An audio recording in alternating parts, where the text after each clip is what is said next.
सोनू एक गरीब किसान का बेटा। उत्तर प्रदेश के एक सुदूर गांव बांस गांव में सोनू नाम का एक बालक अपने माता, पिता और दो बहनों के साथ रहता था। उसका परिवार अत्यंत गरीब था। उसके पिता हरिराम एक छोटे किसान थे जिनके पास मुश्किल से 1 बीघा जमीन थी। मौसम के भरोसे खेती होती थी और आमदनी इतनी कम कि कभी कभी 2 वक्त की रोटी भी मुश्किल से नसीब होती थी। बचपन का संघर्ष। सोनू बचपन से ही शांत, समझदार और मेहनती था। वह जानता था कि अगर उसे गरीबी से बाहर निकलना है तो पढ़ाई ही उसका एकमात्र रास्ता है।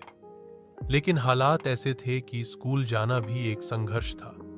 उसके पास न जूते थे, न ढंग के कपड़े और न ही स्कूल बैग। कई बार वह भूखा ही स्कूल चला जाता, लेकिन उसका मन किताबों में ही रमता। हरिराम रोज सुबह खेतों में जाता, जहां कभी बारिश की कमी तो कभी खाद बीज का संकट उन्हें तोड़ने की कोशिश करता। लेकिन वह हमेशा सोनू से कहता, बेटा तू पढ़ ले।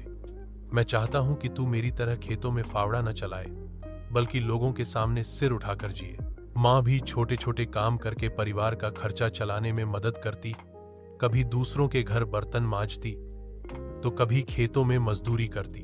गांव का स्कूल और सपनों की उड़ान। सोनू का स्कूल गांव का एक टूटा फूटा सरकारी स्कूल था, जहां पढ़ाई नाम मात्र की होती थी।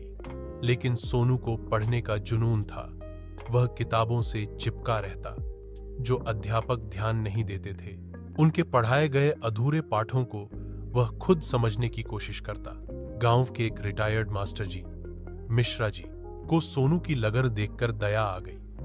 वे उसे शाम को अपने घर बुलाकर पढ़ाने लगे। सोनू ने मेहनत की इंतहा कर दी। 10वीं की परीक्षा में उसने पूरे जिले में टॉप किया। गांव में